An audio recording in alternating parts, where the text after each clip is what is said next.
Hello, and welcome to my predictions video for NXT Vengeance Day, which takes place tonight, and has 6 matches, which is a lot for an NXT show. So, without further ado, let's just jump right into the predictions, starting with Trick Williams versus Eddie Thorpe in a strap match. I feel like Trick Williams almost always wins this, but there is the potential that Trick Williams is doing his like goodbye tour at the moment and going to put some people over on his way out, ready to move up to main roster after WrestleMania. But I know he's been floating around the world title picture for a few months now, but I just don't see Eddie Thorpe ever really becoming that guy. So maybe Trick wins and then goes on to get one more shot at the NXT Championship before leaving for main roster. So yeah, I'm going to predict Trick Williams.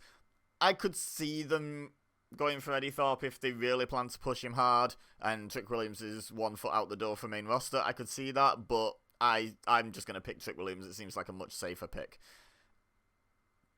Up next, we have the Tag Team Championship match. Nathan Frazer and Fraxium, defending against Josh Briggs and Yoshiki Inamura, who, by the way, I'm completely up to date with NXT, but this tag team doesn't really resonate with me. I don't really know why.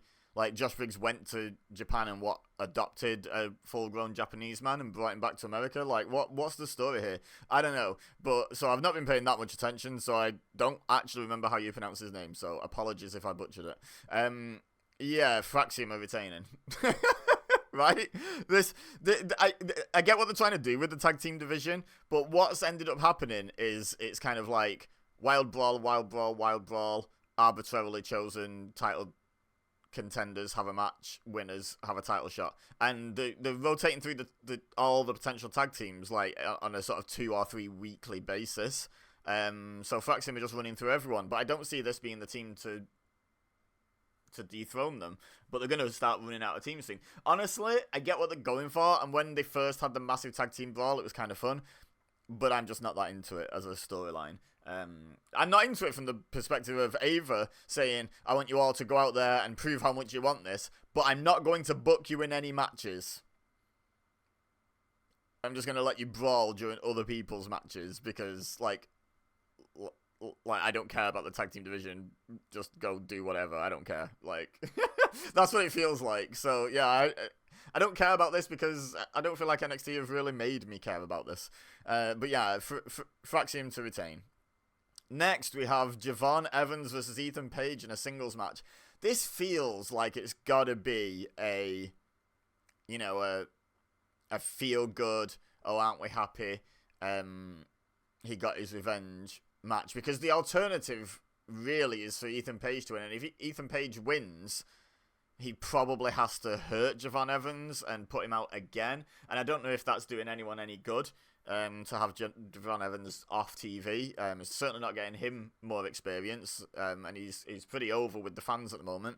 So, yeah, as much as this is kind of my 3rd consecutive babyface win in a row that I'm predicting, yeah, I kind of see Javon Evans winning this. So that's what I'm going to go with. I could see them having Javon Evans look really good in defeat, Ethan Page kind of steal a victory, maybe with like a roll-up, hold the tights, and then get out of there, and that's how they avoid the issue of injuring Evans, but still give Ethan Page the win.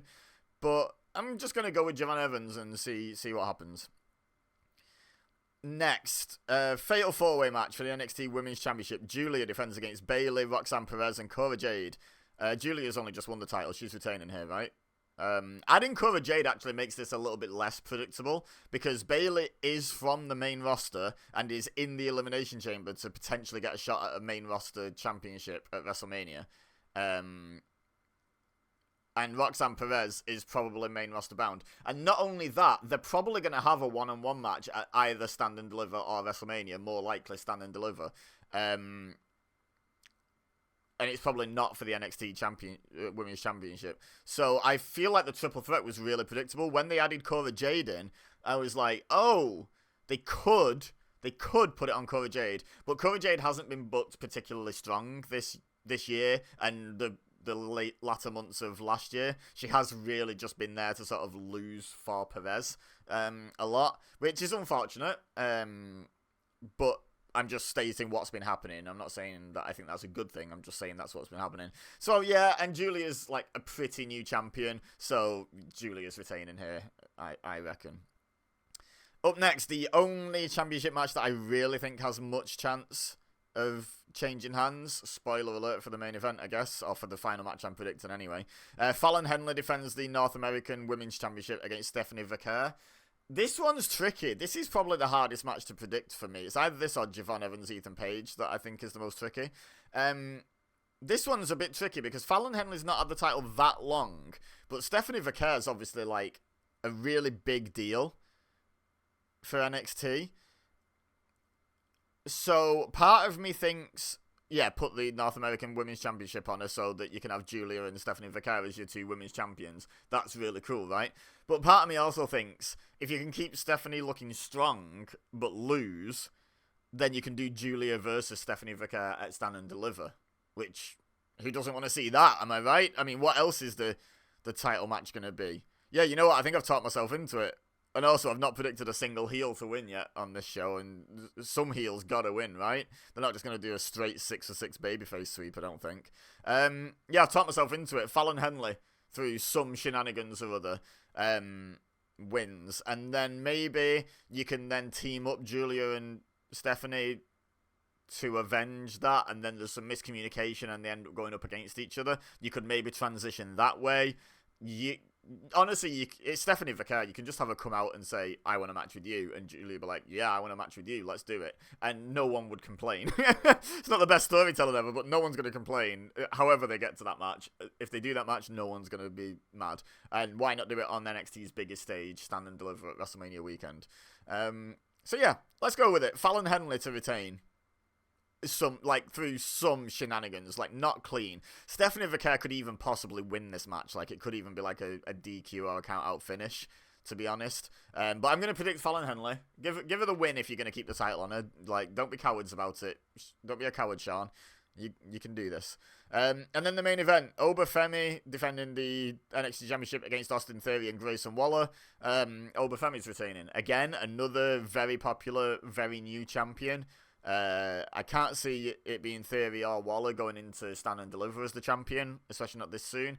To be honest, they've been building up the story for about 75 years now of Austin Theory and Grayson Waller splitting up, and I think this could be a big catalyst in that story, like a big step, because they've teased the fact that they're not going to be on the same page, and then it's like, psych, we got you, oh, but maybe we're not, but psych, we got you, oh, but maybe we're really not, but psych, and they keep doing that, and at some point, someone's going to go for a pin. They're going to double team Obafemi, and then one of them's going to go for a pin right in front of the other, because wrestlers that are tag teams in a triple threat are always booked as absolute idiots.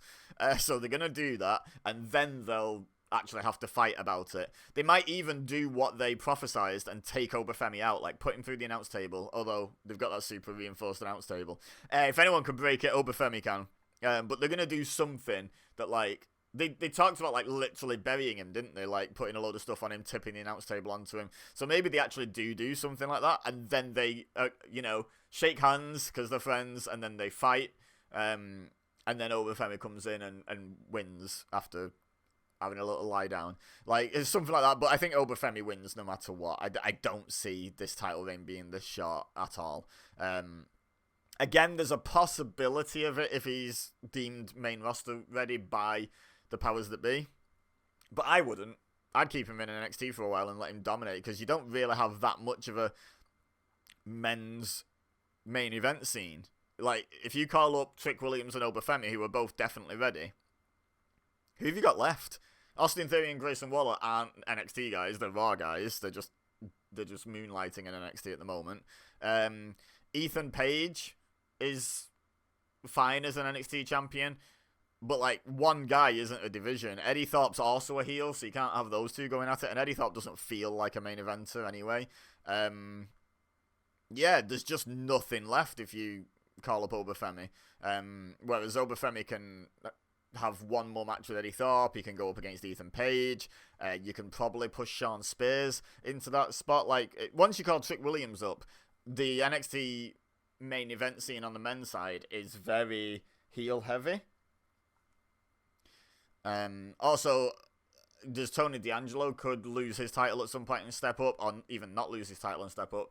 But even though he's a babyface, he kind of can play either, and also he's got that inbuilt story with Obafemi that I can beat you, so it makes more sense for Oba to retain the title if it's going to be him as well. So yeah, I don't think Obafemi loses the title for a while, and certainly not here. So to recap, I've got Trick Williams beating Eddie Thorpe. I've got Fraxium retaining the tag titles. I've got Javon Evans beating Ethan Page.